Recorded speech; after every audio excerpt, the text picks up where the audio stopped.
Hello. Yes, now we are getting started for our today's spotlight. How to Kirana, are you ready? Yeah, I'm ready. Thank you. Okay. Good evening, everyone, and welcome to today's Auto Spotlight. It's a pleasure to have with us Author Kirana Sidin from Indonesia, author of Cheers for a Good Life, Strong Mind, Calm Heart, Chosen Life. Kirana's book invites us to pause and consider a question to consider Yeah. to consider a Yeah. question that sounds simple but Mhm. actually quite profound. What does good life really looks like when nobody is watching? Yeah. In a Yeah, world, that's great. yes, in a world where Thank you. success is often measured by productivity, achievement, and Mhm. how much we appear to have accomplished, Cheers for a Good Life takes us in a Yeah. quieter direction. It asks Mhm. us to think about the choices we make every day, the Yeah. relationships we build, the boundaries we set, and ultimately the person we are becoming. Drawing from philosophy, Stoic wisdom, essentialism, psychology, and everyday experiences, Kirana Mhm. explores four important foundations of a meaningful life. That's self-respect, purpose, meaningful relationships, and personal growth. What I particularly find interesting about this book is that it doesn't tell us what we need to completely reinvent ourselves. Instead, Mhm. it encourages us to become more intentional about the life we are already building. Today, Mhm. we are going to explore the ideas behind the book, what inspires Kirana to write it, and how these principles can translate into real choices in our everyday lives. Author Kirana, it is wonderful to have you with us today. Welcome to the Yeah. Author Spotlight. Thank you very much for this opportunity. And thank you Yeah. very much Thank to our you. readers Yeah. as well. Yeah. Thank you so much for having me. It's a pleasure to be here, and I can't wait to have the conversation with all of you. Thank you. Thank you very much. So Yeah. now let's dive into the event itself. Can you Mm. please introduce yourself to the audience at home so they can understand who are we featuring today and about your author's journey? Thank you very much. Yeah, thank you. Actually, you already make a great introduction. So I just want to only repeat it a little, okay? Yeah, hi everyone. Hope you have a wonderful day. I'm Kirana Sidin. I'm an author and also strategic life coach. I live in Jakarta, Indonesia. Yeah, the busiest city in Indonesia. It's the capital city of Indonesia. And then, yeah, my career has taken a few turns. Okay, I started out working in the public sector, then spent many years as a private sector, and eventually find my way into writing and coaching. And then, aside of that, I'm also a mother of five. So between my journey and my children, I had more than enough material to observe human behavior. Okay. And then, like, of course, I love reading and writing. And somewhere along the way, I became slightly obsessed with personal development, self help, or something like that, and also like philosophy, psychology, and also everyday choices. And then when I'm not doing those things, yeah, you'll probably will find me at a music concert, wandering around an art exhibition, watching a movie, looking for a good coffee, good meat, and also planning my next getaway. Yeah, and then a lot of what I write actually comes from ordinary life. Okay, things I experience, things I notice, and things that makes me go questioning like, why do we do that? Yeah. the question like that. I then connect those everyday moments with philosophy, personal growth, self-development, self-help, yeah, and then also psychology, timeless wisdom. And somehow they keep leading me back to the same question again and again. What does it really mean to live a good life? That curiosity eventually became the book that yeah we do right now. Cheers for a good life. So that's a little bit from me. Okay, well, thank you. Wow, that's very great. I love the expression, and I believe readers can also gain one or two things from this. Thank you very much. My Yeah. questions further in this Mm-hmm. interview is um, I'm just thinking how to present this so you can deeply understand it very well. My question is, are there some particular people that can benefit from these books in particular? I mean, this self-help book, like business Mm-hmm. owners, family, Mm. students. So, who are those people that can learn and gain more experiences from this book? Can you please explain further? Yeah, yeah, okay. So I just want to start first with the inspiration behind this book, okay? So this book itself came mostly from life itself, okay? Things I experienced, things I witnessed, and then like conversation I had and situation I found myself thinking about long after they happened, okay? And then also I have this habit of wondering, okay, why did that happen? Or why do we respond to things this way?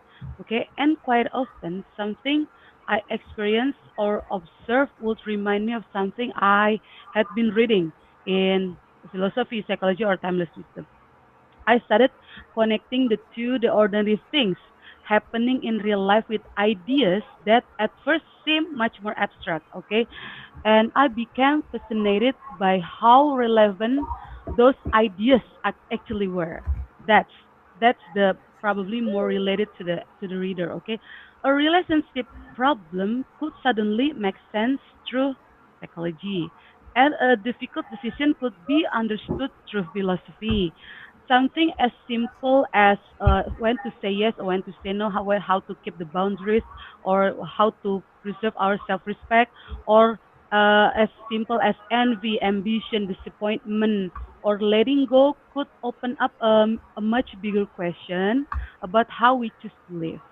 So eventually, I realized that all these different experiences and ideas, yeah, keep pointing back to the same thing, the one thing that I already told you before. What does it actually mean to live a good life? So that's really where the book came from. It wasn't born from one big event. It grew from many small moments, live, witness, question, and connected. So I think what's the difference with the between this book and the other? Yeah, this because this book is like so grounded, and also all because it coming from the ordinary event in your ordinary days, okay? And then I tried to connect it with the philosophy, or something the idea, yeah, from the book that I already read. And also I like to synchronize it and connect it with the event itself, yeah, the event that always happen to us in everyday life, okay? And I try to like connected it with the all the things that, yeah, philosophy, psychology, but in most like grounded way. And also it doesn't feel I want to believe that my book it's not feel like preachy, but more like cozy conversation with friend, yeah, who yeah probably who've been there, done that, okay, something like that. And it's like more feel honest conversation, and then with a friend, yeah. So probably it like distinguish this book from the other book, the self-help book that happened to be released out there. Yes. Thank you very much.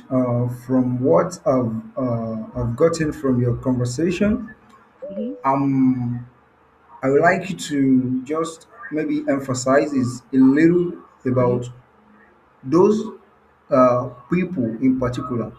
that you maybe you need to read this book and targeted them as a target audience. I mean, business owners, family, Mhm. friends.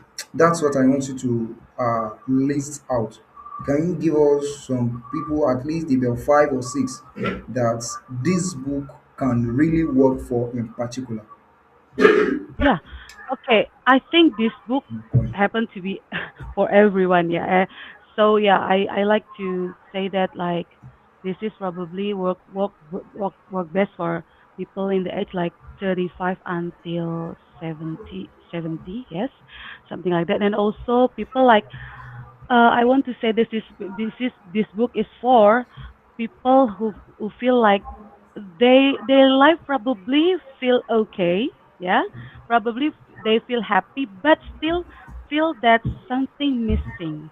Okay, that's one the targeted audience that I want them to read this book. Okay, they feel probably they necessarily happy, but they do not necessarily uh live a meaningful life. Okay, they still feel something missing, and also this book, yeah, will fit for the parents too, because I read a lot of about parenting in this book. Yeah, how to uh, how to growing a child with the how, and then they become resilient in this modern world. Okay, and then also this book also connected with people probably who wants to have a wiser decision about everyday daily choices.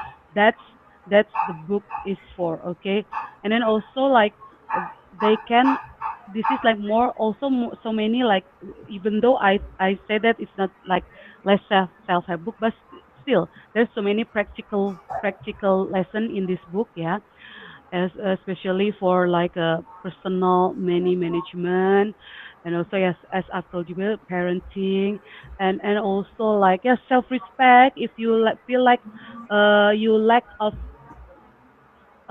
of boundaries that you have to make for yourself, yeah, and then you feel like some kind of breakdown inside, yeah, this book is for you.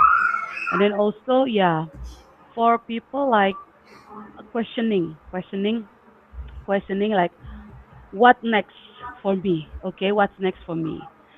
Okay, maybe for people who like to ask what what is my purpose in this life. Yeah, that's also that kind of bigger question that you can find in this book Thank too. you very much. And yeah, Thank you, that's thank you, thank what the you. book for. Yes. Yes, you really emphasize it to the best point, which I really have more interest in it.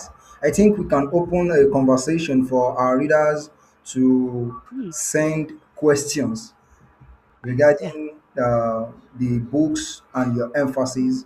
I think a question just coming now from Mm-hmm. Faith. The question says, how do you set boundaries with Mm-hmm. people you genuinely love without making them Mm-hmm. feel rejected? How do you Yeah. set boundaries? Thank you very much. Yeah, okay. This is what some kind of like the first foundation that I'd love to bring in my book. Yeah, this is like self-respect. Yeah, one of the aspect of self-respect is like yeah, set these boundaries. Set then knowing your value and knowing your worth, and then how to set the boundaries from the people that we love. It's like as easy as like we do not lose ourselves first. That's it's important for us. Yeah, and then when we set boundaries, yeah, we mean it. And then also, but in the same time, if they need us, okay, if they need us, truly need us, yeah, the person that we love, you like uh simply being present. Okay, it's not like when you choose to have that quality time with the person you love. Okay, you have to really simply being present.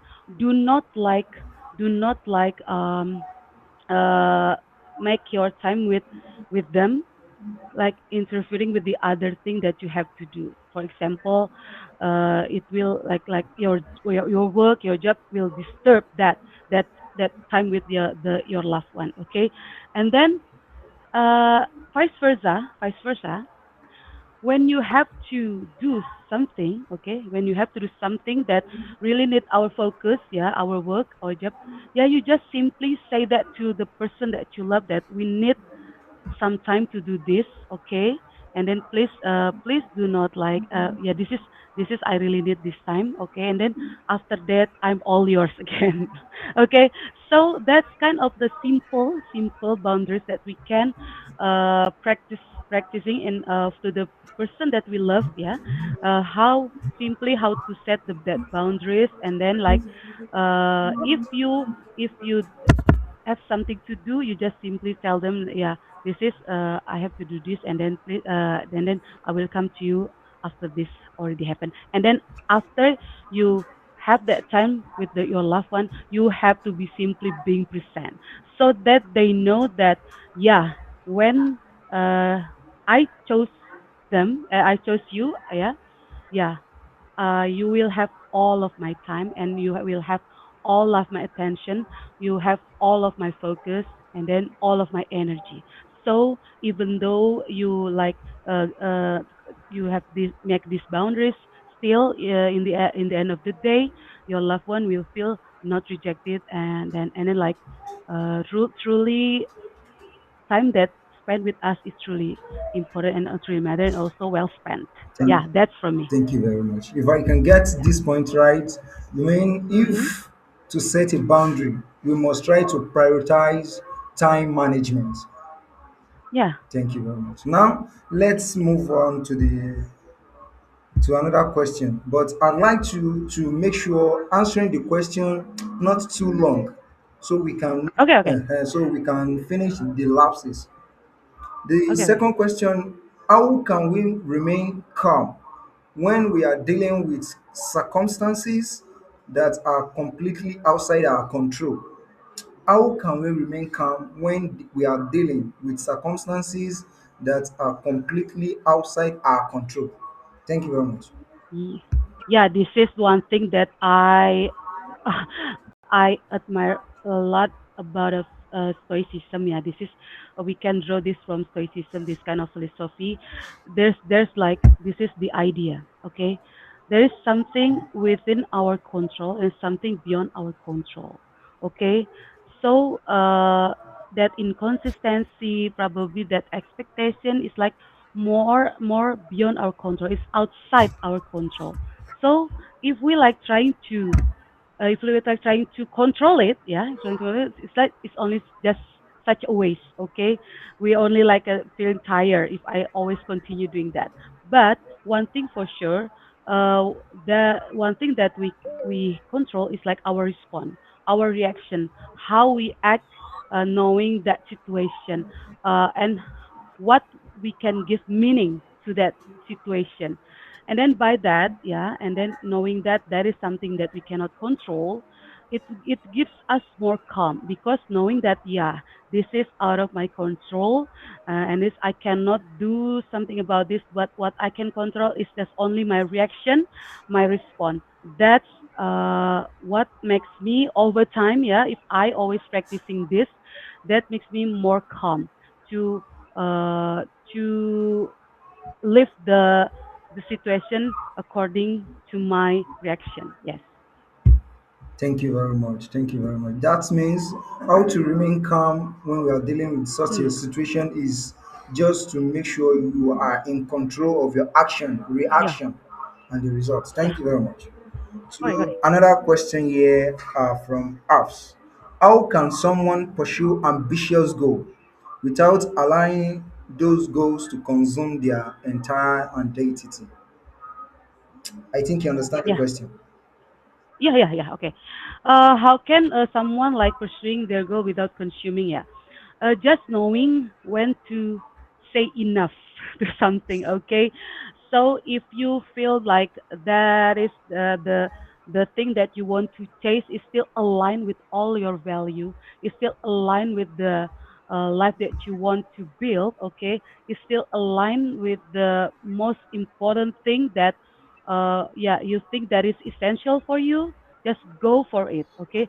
But if you think that is not aligned or slightly misaligned, yeah, I think it's time for you to say enough, okay.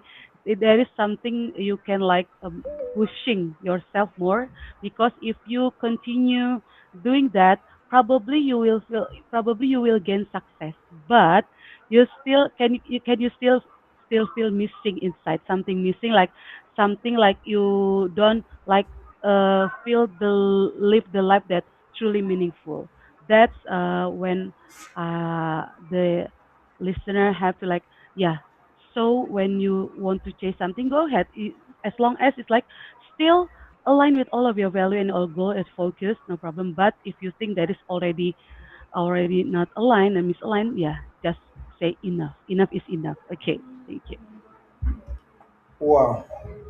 Thanks for the sincere response to this as well. I think our readers are really, really, really, really learning from this event today. Thank you for your presence today, Auto Kirana. Yeah.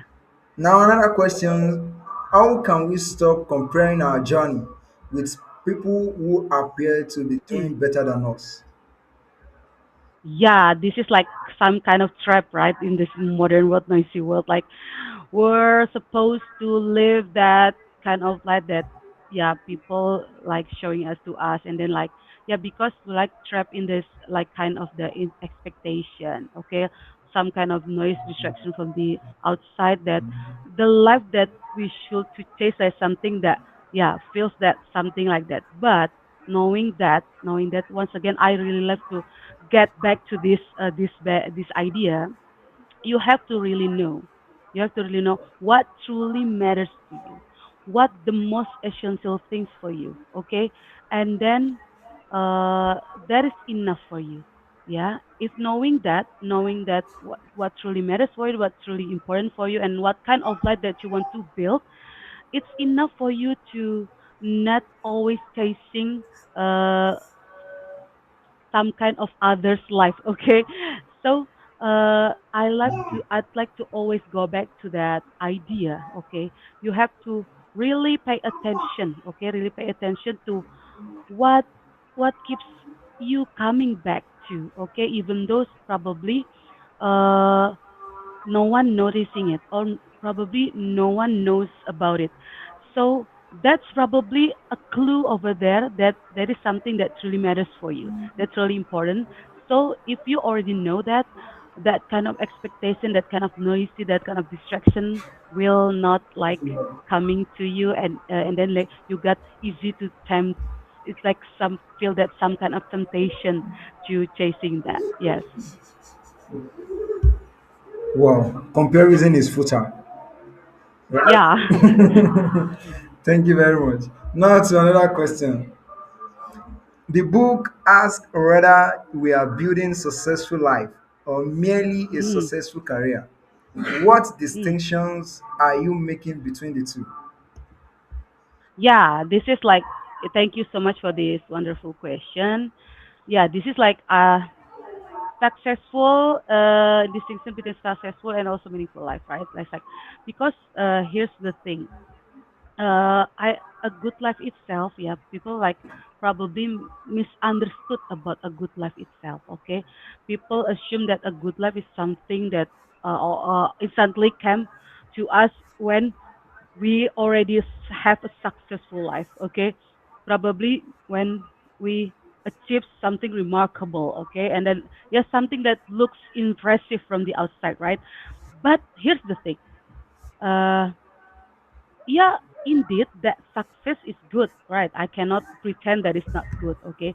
But still, it's not like the definition of a good life, okay? It's only one aspect, yeah, one aspect of good life. Still, a good life itself, like meaningful life, is like you have to build all of the foundation of the good life itself to have a really a good life and meaningful life, okay. You have to build your self respect, okay. You have to build your meaningful relationship. Okay, you have to build your purpose. You have to build your continuous growth. That's the foundation of a good life. If this area, one area is missing, you still probably you're still successful from the outside. Yeah, indeed, you're successful. You have like remarkable career, but you still feel something missing. Okay, vice versa, probably yeah, you have a good relationship, okay, like couple goals, okay, like that. But if you forget to build your growth, or probably you forget to build your purpose, yeah, that's still something missing too. So as for me, success is only one aspect of a good life, yeah. But still, to say that you have a good life, you have to really build that four foundations: self-respect, purpose, meaningful relationships, and also continuous growth. That's the distinction, yeah. And then it's explained to us why some successful persons still feel something missing, because they forget to build a meaningful life. Yes, for me. Yes. No matter the kind of situation, Mm-hmm. focus on what's concern you. I think that's Mm-hmm. one of the points I'm able to gain from this emphasis. Thank you very much, Dr. Kirana. And You're readers welcome. are appreciating your response so far. Thank you very much. To Yeah, another thank you so much. question: what if Yeah. someone has achieved the career success they wanted but still don't feel fulfilled? Yeah, this is yeah connected with the previous question, yeah. Uh, because yeah, once again they forget to build the other thing outside that successful itself. Okay, the success story itself. Yeah, they forget to build the meaningful relationship with their loved one. Yeah, they forget to like like have a quality time with their loved one, also with the person they, yeah, who's supporting them all of these years, okay.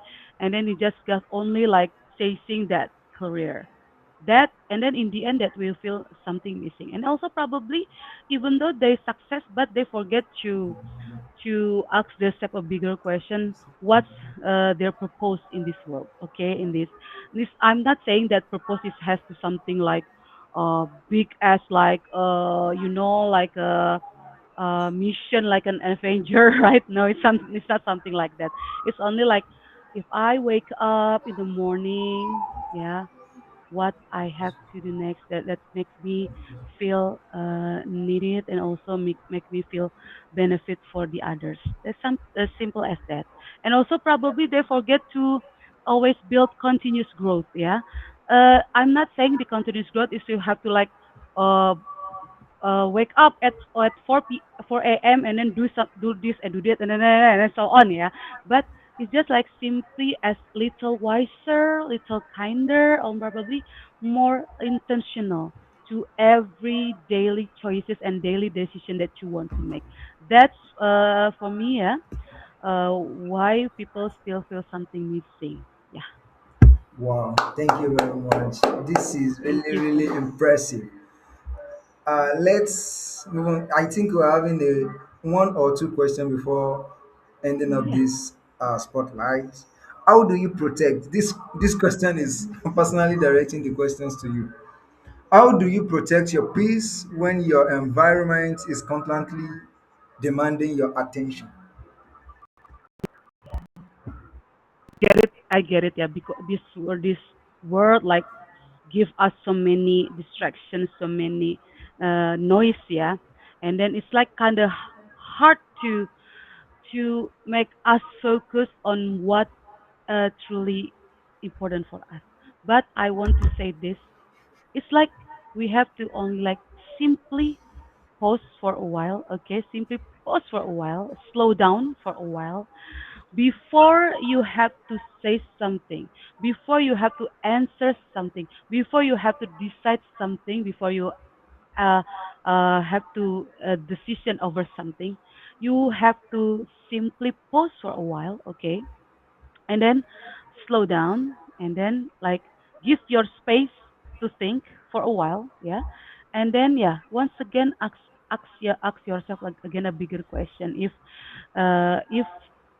it's simply as this, yeah, the example, your friend want to ask you to join them to watching a movie in the cinema, okay, but you still have something to do at work, yes, you still have, yeah, this is like more important, this is urgent, and then you think that yeah, you feel like it's not right if I reject this because yeah, this is my friend, but deep inside you know that yeah, I still have something to do, this is more important than that, but instead of you say no, you say yes, okay, that's the distraction and also the noisy world, yeah, and then the one thing that I want you to have is like simply pause and then ask again yourself a question. This is this.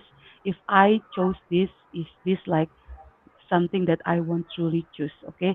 So when we choose something, it's aligned what what we say in our mind and also in our heart. Like if when we say yes, we mean it. Yeah, it's yes. It's a 100% yes. And then when we say no, we also firm that it's 100% no. Okay.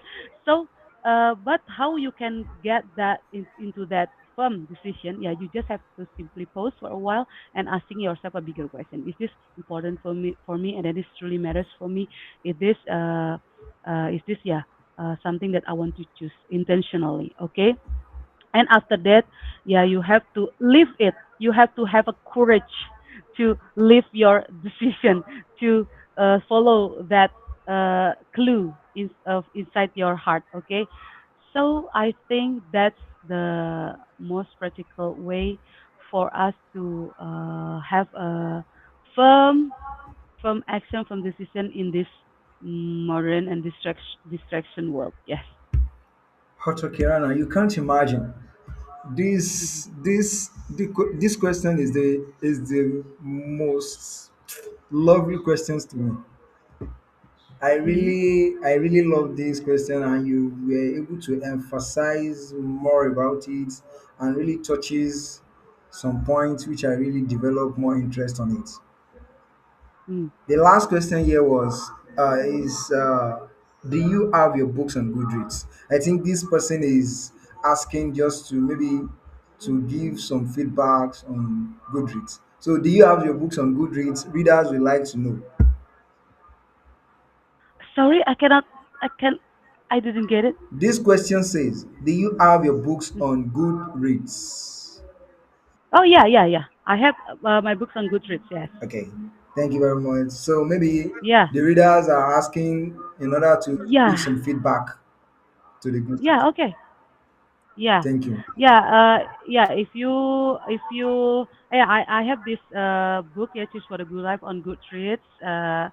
It's quite impressive though over there. Like I have like 92, probably 92 ratings about it. It's like more like 4.9 review star for 4.9 stars review. Yeah. Wow. Yeah, yeah, it's quite impressive. Yeah.